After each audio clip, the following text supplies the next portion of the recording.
this is our last day in Netherlands. Ayan, nangangalumuta pa ako dyan kasi nilalagnat ako, nadali yata ako ng sukat tae. Hindi ko alam kung ano yung nakain ko. Ayan, gumala pa rin kami dyan kahit na masama yung pakiramdam ko.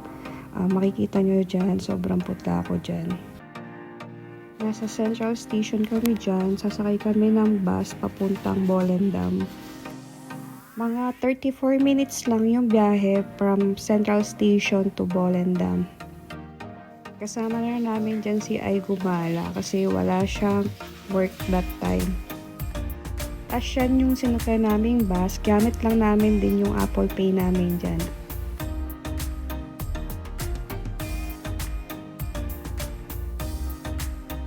Nakarating na nga kami dyan sa may Volendam. Ayan, makikita nyo ako naka-hood dyan. Kasi sobrang lamig and nilalagnat na uli ako dyan. Yung Volendam, kilala siya sa mga wooden houses tsaka mga old fishing boats. Tapos may mga museum din dyan, kaya lang di nga ako mahilig sa museum kaya hindi na rin kami nagpunta. Yan yung isa sa mga fishing boat dyan, ay may makikita pa kayong mga net dyan na panghuli ng isda. Pa yun naman yung naamoy nyo. Ang ganda ng clouds yung sa boat. Tada! Farewell. So long, farewell. I'll be the saying goodbye. I hate to go. And you ring it and cry.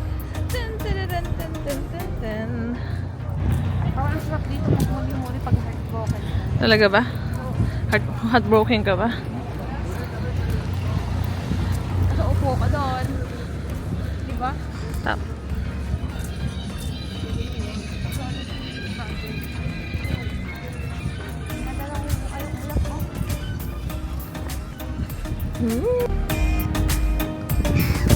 Actually, pwede kang bumili ng pagkain tapos dito ka kumain, no? Kaso yung mga mew, patay ka. Oo, yan yung ngunguha ng pagkain. Huh? Wow, ang ganda! Perfect weather! Natingnan mo ang liwanag doon. Look. Yes.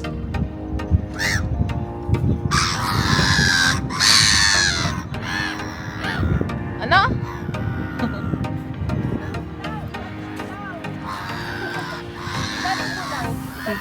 Dutch ko ba?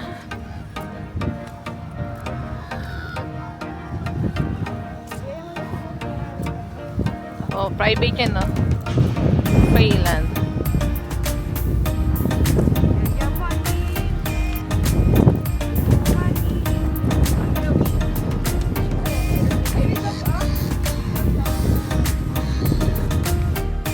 Gusto ko sana i-try dyan yung herring kasi yan yung national snack ng mga Dutch. Ito yan, raw fish siya. Gusto ko sana tikman kaya lang baka lalong sumakit yung tiyan ko.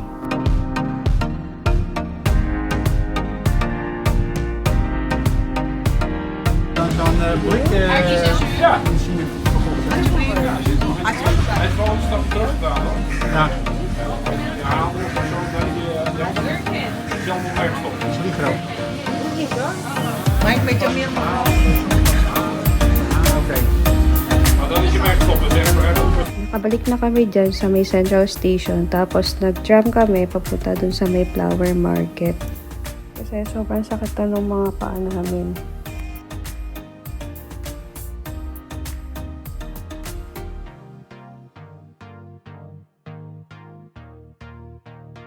Ang sarap sanang mag-bike sa Netherlands, no? Kaya lang, ang hirap naman makipagsabayan sa kanila. Sobrang tutulin.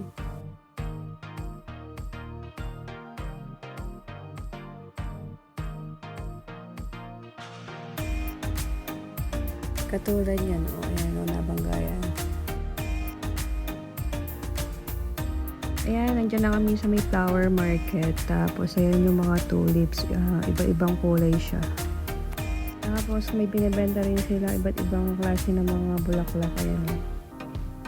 Tapos, may mga seeds din. Yan, pwede mo, kaya lang over luggage na kami kaya hindi na kami bumili. Tapos may nadaanan kami store na mga cookies na may mga cannabis. Ayan o. Tsaka lollipops. Siyempre, dahil good girl kami, hindi kami bumili yan, hindi kami nag-try.